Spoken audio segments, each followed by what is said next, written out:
The temperatures are warming up, and so are home prices in Reno-Sparks. I'm Garrett Stewart, and let's take a look what happened in the month of April in Reno-Sparks and all of Northern Nevada. Let's take a look.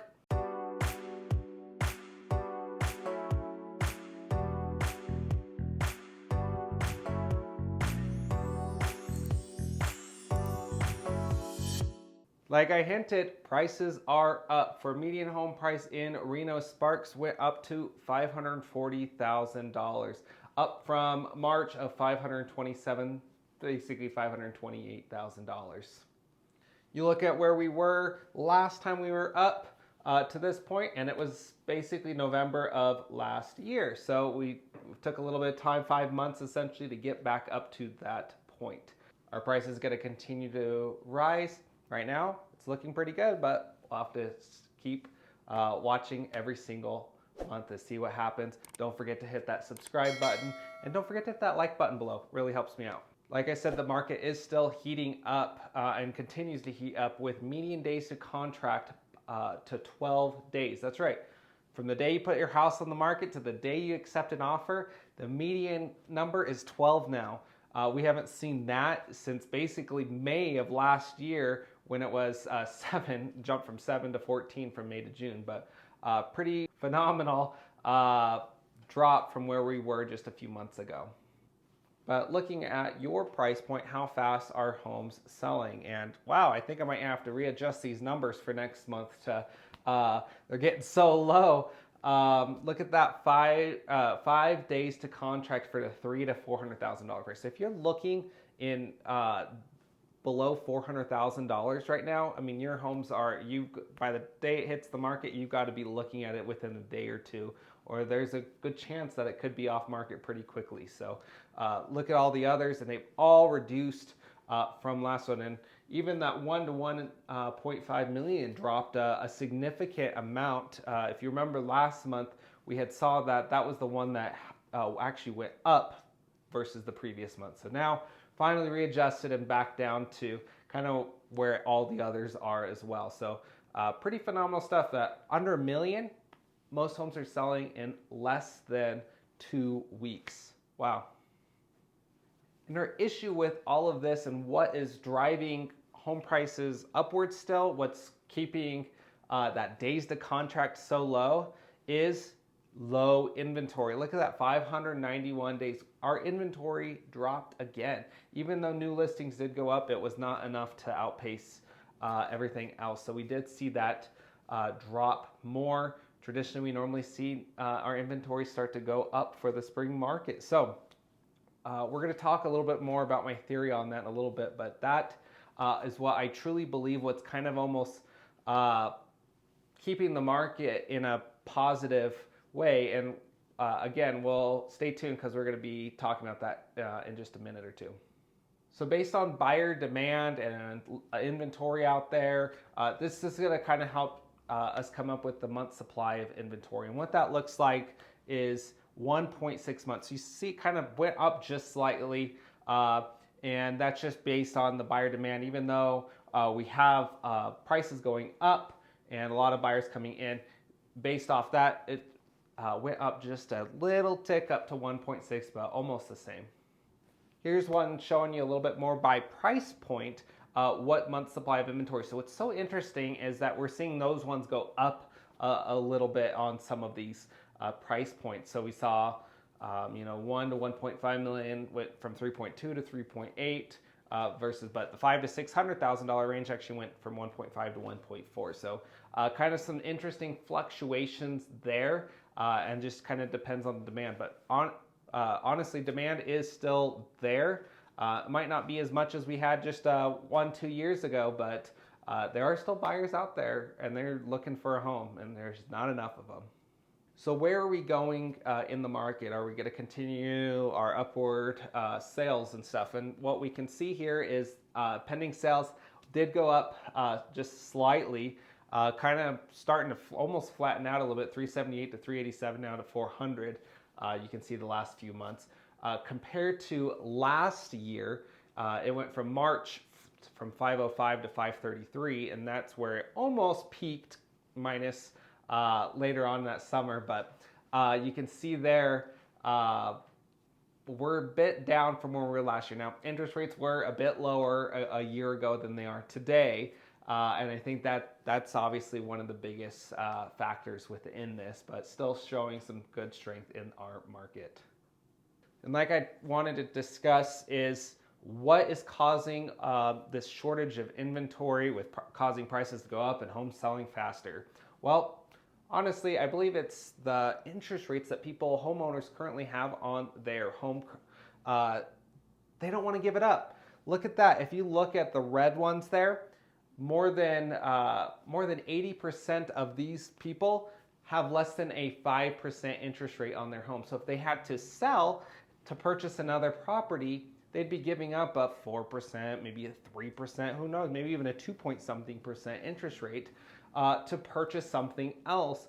And those higher interest rates are going to, reflect of maybe I wanted a nicer house, and maybe I can't get that nicer house at that price point of what I wanted. So, people are starting to reflect on that. And so they're like, maybe I should just stay in my home a little bit longer, maybe fix it up, probably having more buyers or homeowners decide something like that. Or some savvy homeowners, which if you're one of these, let me know, they're hanging on to their house. They're like, I'm not giving up my 2.75 interest rate. I'm going to go out and purchase another home and rent out my previous one and make some money.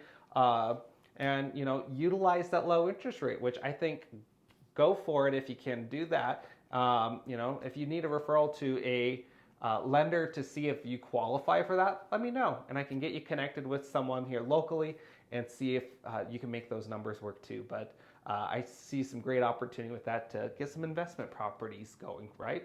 And so, yeah, like I said, with less than 20%, this was at the end of last year, of homeowners having more than 5% interest rate. So that's, I think, truly what's holding off these home sellers from putting their home on the market. And I kind of wanted just to show this graph real quick, just showing out of all the homeowners out there, how is their equity distributed and things there. So it's really interesting. You see the green one. Look at that. They own their home free and clear. That is the biggest section out of all three of those. I think that's amazing. And then if you take a look and if they had over a 50% equity in their home, that's over 68% of that circle has at least 50% equity. That is amazing. So, everyone kind of has this equity, so they're just hanging on to it right now. So what's going to, cause this inventory to show up? I mean, right now, the home builders are kind of helping us at least create some more inventory for us, because that's the only way to guarantee some inventory at this point. But we definitely need some more homes to hit the market. And I think until we see interest rates come down a little bit more, we're probably going to be in this tight space for some time. Let's take a look at the local market, starting with Reno. Stayed flat, 555. Inventory up just slightly, and you can see, look at that, days to contract, 10 days to contract in Reno. So super interesting there. But look at the new listings. I think this is fascinating. 319 days or 319 new listings. While that's up 13.9% month over month. Look at it compared to last year, down 40%. You're going to see that pretty consistently looking. We're not getting that new inventory, or spring new inventory like we should. Taking a look at Sparks here, just slightly up median home price in Sparks. Now you might be wondering, okay, Garrett, those prices almost stayed pretty flat for Reno and Sparks. Why did Reno-Sparks prices go up as much as they did? And that's just because, look at the closed sales is actually down more in Sparks than it was in Reno. So Reno was just slightly down in closed sales versus closed sales in Sparks was down 19.5%. So we just had more homes sell in Reno, which caused more than double of the homes sold in Reno versus Sparks. So that just kind of reflects on those numbers there. And again, like I said, look at the year over year new listings, down 36%. That's what's causing our issue right now. Median sales price for Fernley up 3.4% to $369,000. inventory went up a little bit, median days to contract down, and that new listings down 37.7% year over year, but up 26% month over month, so that's good. Heading to our capital of Carson City, $477,000. You see the inventory did go up, but it's just not enough still. And look at the year over year, down 37% for new listings. Median days to contract, 20 days. Wow. Taking a look at a little further south, going to Gardnerville and Minden, you can see median sales price of $520,000. Inventory at 108 homes on the market, up 2.9%, so that's good. They're getting a little bit more. Not as dramatic on new listings down there, only down 14% year over year, so that's good. And days to contract, only 14 days. Finishing us up with the condos and townhomes in Reno-Sparks, $315,000, stay flat. Inventory up 12.6% month over month, that's good. And new listings down 30.4% year over year. So, and look at that median days to contract, 15 days. So selling fast there as well. So at the end of this, I just want to let you know, the market is heating up with very interested buyers on there. We see some eager buyers still on the market. It's not what we saw, 1-2 years ago, but there are some very eager buyers out there looking to purchase a home, and they're ready, and there's just not that right home for them. And then once that right home hits the market, that might be the right home for someone else, and that's what's causing this pressure. So we do need some homes to hit the market. So if you're thinking about selling, right now might be a great time to take advantage of this opportunity. I don't know how much longer it'll stay. Once the inventory starts to go up, maybe you see interest rates go down, and we're going to see that people start selling their houses, and you might have a bit more competition. So if you have any questions, I'll put my information below. Watch my other videos right up here, and which are my last video. I interviewed with Jeremiah about some mortgage stuff. So very interesting stuff, and don't forget to hit that subscribe button. I'll see you next time.